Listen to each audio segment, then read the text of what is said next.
नमस्कार, मी राज आणि शेतीराज यूट्यूब चॅनलमध्ये आपलं स्वागत आहे.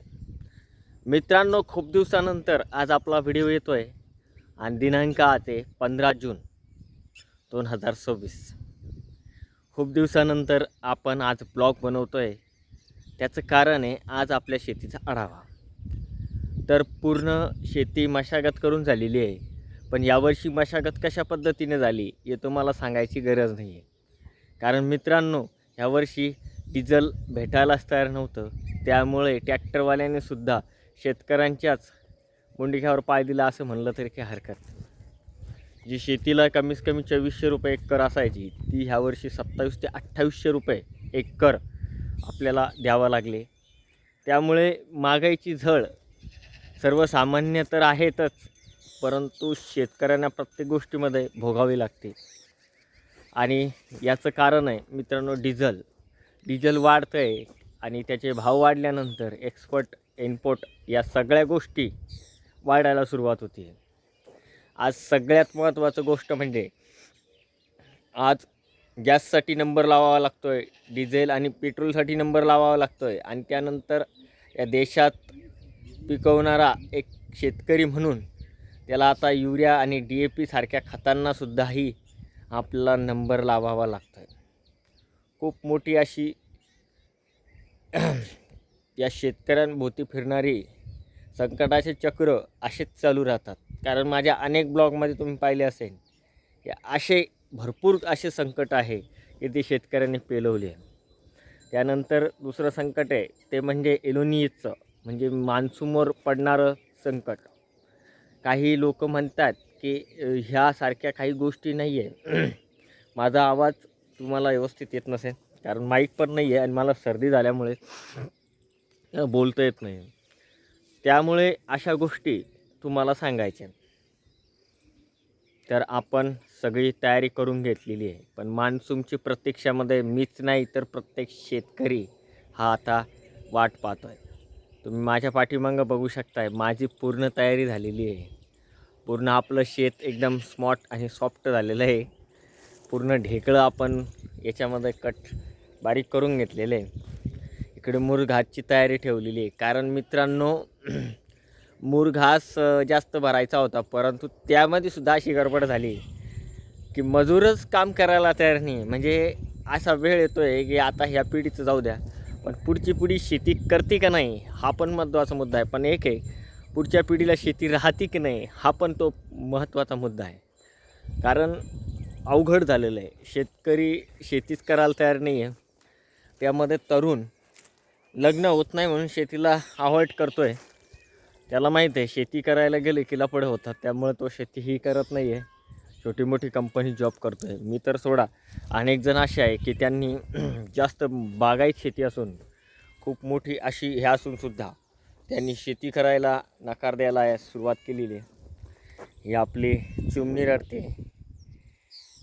हे बघा, आपण याचा एक ब्लॉग केला होता, दिसला का? आणि जीव लावला की जंगलातला प्राणी येतो. कारण ही दोघीजणी होती, हिची मम्मी हिच्यासोबत होती, म्हणून काही दिवसानंतर तिची मम्मी कुठे गायब झाली समजलीच नाही. पण आपण हिला थोडं थोडं दूध दिल्यानंतर त्यामुळे ती आपल्यासोबत आणि आपल्या आखाड्यावर राहायला लागली. ये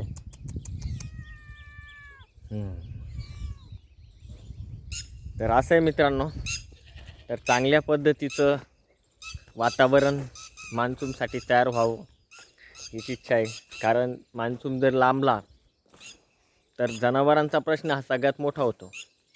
कारण जो बी शेतकरी आहे तो चाऱ्याचं नियोजन तेवढ्यापुरतंच करतो जेवढी त्याची गरज असते. कारण आजकाल कसं राहतं, सगळ्याच गोष्टीमध्ये कामाला जिव्हार यायला लागलेलं आहे.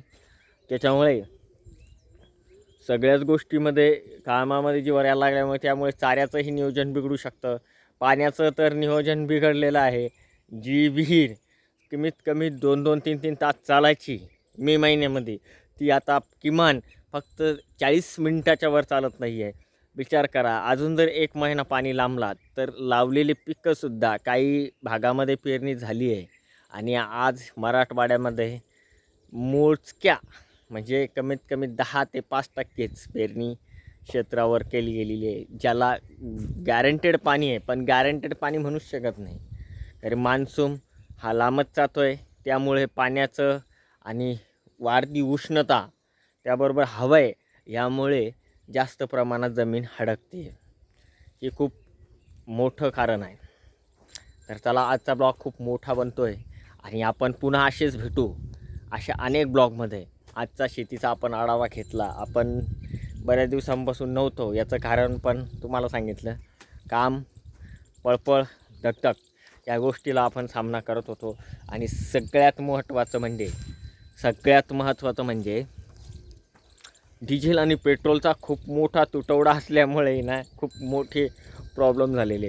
आणि मित्रांनो, तुमच्या लक्षात आलं असेल, कारण आपल्याला लागतं डिझेल 50 रुपयाचं, 100 रुपयाचं. त्यानंतर काय झालं, प्रत्येक जणांनी टाकी फुल करून घ्यायला सुरुवात केली. एक ट्रॅक्टरवाल्याने कमीत कमी ट्रॅक्टर भरून आपल्याकडे 50 ते 60, 70 किंवा 200 लिटरपर्यंत डिझेल कसं राहील त्याच्यामध्ये सुद्धा हे करून घेतलं.